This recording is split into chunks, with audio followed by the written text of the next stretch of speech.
Hey everyone, it's me, everyone's favorite guy Al, Rubbish. Since we got that nice sit down with Harada and Murray and the Season 4 announcement, I've seen a lot of speculation in the community surrounding the topic of increased health pool, which isn't that weird because it's something that was literally brought up in that sit down thing.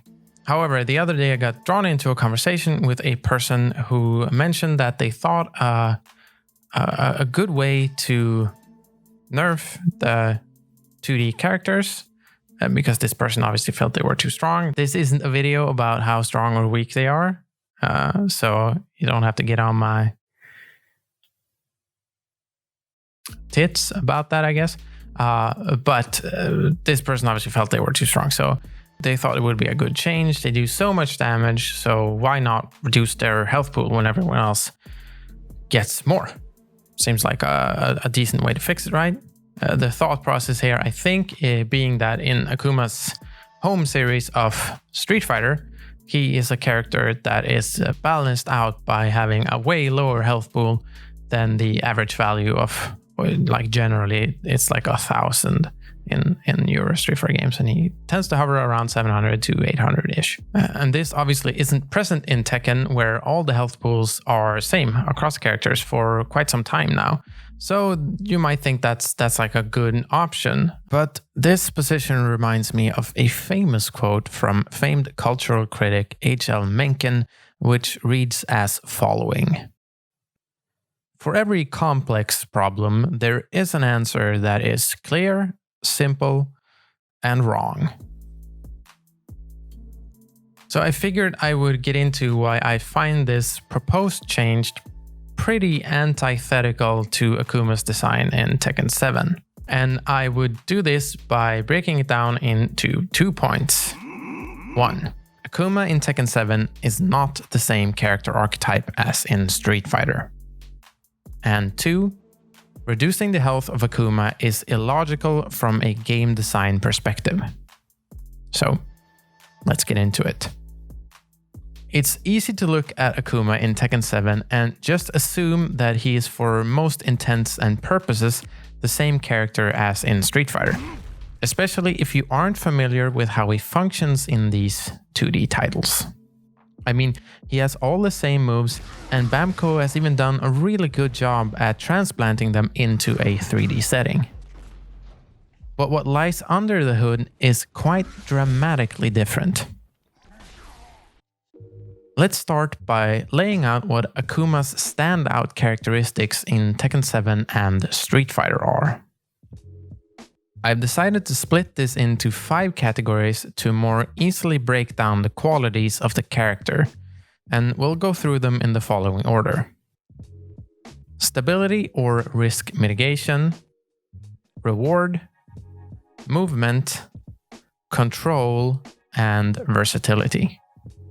Keep in mind that these numbers aren't here to represent how strong the character is, just how pronounced these qualities are in their archetype. So, starting off with Akuma in Tekken 7, we'll look at stability or risk mitigation. While Akuma on paper lives a pretty risky life in Tekken 7, he does have several ways to force the opponent to respect his offense and go for less rewarding punishes. On top of that, with meter, Akuma can spend it to be advantageous or safe on failed mix-ups. So I put this number at a 6. Reward. I'm not sure I have to explain this part. Generally speaking, Akuma gets a whole lot from the scrambles and fights he wins.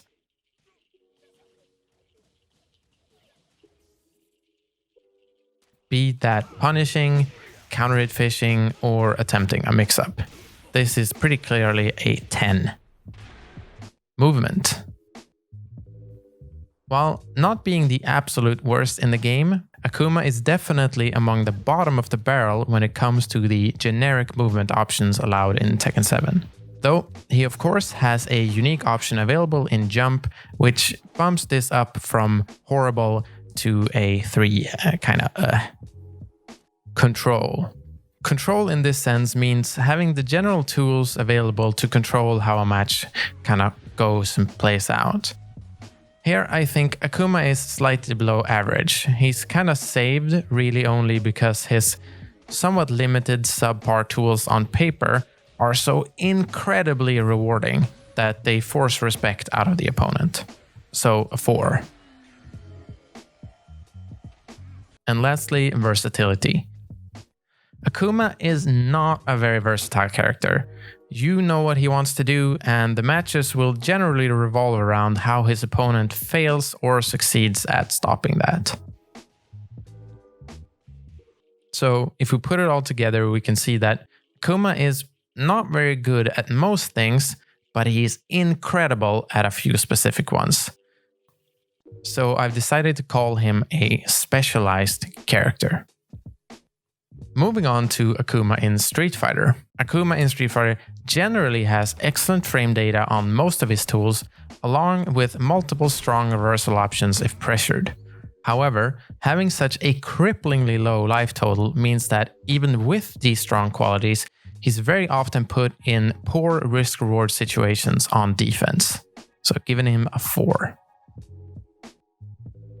Akuma has above average reward on a lot of stuff, be that good knockdowns or his combo damage, so a 6. Akuma in most appearances has at the very least average dashes and almost always incredible walk speed. This mixed with special movement options like teleport and command jumps like Demon Flip give him a great range and quality of tools. So 8. In terms of control, Street Fighter Akuma is almost always a beast. As earlier noted, he tends to have great normals, he has terrific fireball options, giving him an edge in zoning wars. Jump fireball is almost always a superbly strong option in 2D games, and his counter zoning options are strong as well. You name it, he's got it. So 8. As mentioned, Akuma in 2D games really has all the available tools. That's kind of his shtick. And this only gets more pronounced with meter since it tends to open up other venues, like Raging Demon being a 1-frame command grab, or giving him punish traps like his sweep cancel in Street Fighter 4. So a 9. As we can see, Akuma is at the very least on par with all characters in most respects. Not really a jack of all trades, but a master of them. Which, in my opinion, makes him a supremely well-rounded character. So with this quick look over, we can see that Akuma in Tekken 7 sticks out like a sore thumb when compared to his 2D iterations. And yes, I do know that Akuma obviously differs quite a lot between Street Fighter incarnations, but for this purpose, they all fill about the same role. In actuality, Akuma way more easily fits in with characters like Slayer or Vanilla Ice, characters that in their own game systems act as somewhat slow but specialized powerhouses. While Akuma in a 2D game sense generally fits more or less into the exact opposite archetype, being about as well-rounded as possible with a huge health drawback, similar to characters like Chip from Guilty Gear or Seth from Street Fighter. But maybe you're saying, Hey, rubbish, I don't know what the fuck any of these characters do, I only play Tekken. well, how diddly do. Good thing Bandai Namco added a character to the game a while back that fits the exact same archetype. Leroy, and the launch version specifically, fits this archetype that Akuma usually inhabits almost to a T. Of course, he didn't have the designed drawback of low health, but I think we can all imagine how that would function. So maybe this entire point has been made a bit clearer and easier to follow when I say that Tekken 7 Akuma and Leroy are not the same type of character. So with this out of the way, we're neatly posited into the second section of this video. Why nerfing Akuma's health in Tekken 7 would be illogical from a game design perspective. I think this is a pretty easy standpoint to illustrate.